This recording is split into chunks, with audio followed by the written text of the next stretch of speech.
जिल्हाधिकाऱ्यांना च्या पत्राने ह्या नोटिसा किंवा ही वसुली थांबू शकते का? कारण आपल्याला माहित आहे की ज्यावेळेस मुख्यमंत्री मराठवाडा दौऱ्यावर आले होते त्यावेळेस त्यांनी सांगितलं होतं की ही टंचाई समजून टंचाईमध्ये ज्या उपाययोजना असतात त्या उपाययोजना आपण लागू करू.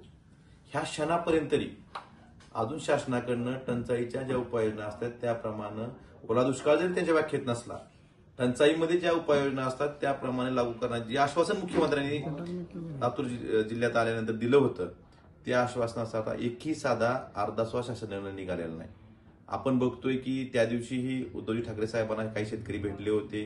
त्यावेळी ठाकरे साहेबांनी सांगितलं होतं की अशा नोटिसा पाठवू नका. शासनानं त्यांना सूचना करण्याच्या सूचना दिल्या होत्या, परंतु शासनानं काहीच केलं नाही. आता आपण बघतोय की बऱ्याच गावांमध्ये आतापर्यंत जी माहिती मिळाली की 7-8 गावांमध्ये शेतकऱ्यांना या वसुलीच्या नोटिसा निघाल्या आहेत. त्याचबरोबरीनं जिल्हा मध्यवर्ती बँकेनं शेतकऱ्यांच्या शेती कर्जाच्या वसुलीसाठी 101ची कारवाई ज्यानुसार शेती त्यांची जप्तीची नोटीस जी प्रक्रिया असते ही प्रक्रिया सुद्धा सुरू केलेली आहे. धाराशिव जिल्ह्यात जवळपास 1369 शेतकऱ्यांवर 101च्या कारवाईनुसार प्रक्रिया सध्या प्रस्तावित केलेली आहे, सुरू केलेली आहे. असं असताना एका बाजूला शेतकरी कर्जमाफी मागतोय, पंजाबप्रमाणे मदत मागतोय आणि ती द्यायचं तर लांबच, टंचाईच्या उपाययोजना जाहीर करायचं तर लांबच, पण शेतकऱ्यांना कर्ज वसुलीच्या नोटिसा पाठवून बँकामार्फत जिल्हा बँकेची असेल किंवा खाजगी सरकारी बँकेच्या असतील हे शेतकऱ्यांच्या जखमीवर मीठ चोळायचं काम हे सरकार करतंय. आणि जिल्हाधिकाऱ्यांनी पत्र दिलं म्हणून कुठेतरी आपण त्या बाजूची बाजू मांडत असाल तर हे चुकीचं आहे.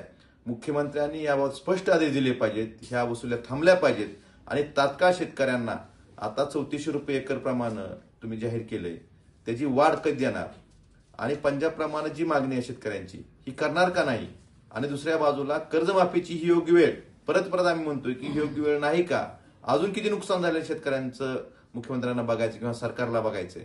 तर ही गोष्ट आता तरी तुम्ही समजून घेतली पाहिजे आणि पंचनामे बाकीच्या गोष्टीच्या मध्ये न पडता तुम्ही शेतकऱ्यांना आज तरी तुम्ही टंचाईच्या बाबतीतल्या ज्या उपाययोजना जाहीर कराव्या आणि 50,000 रुपये प्रमाणे शेतकऱ्यांना पंजाबच्या शेतकऱ्याप्रमाणे नुकसान भरपाई ऑगस्ट पर्यंत जरी पैसे आले असले, आता 8,500 शेतकऱ्यांना पैसे मिळत आहेत.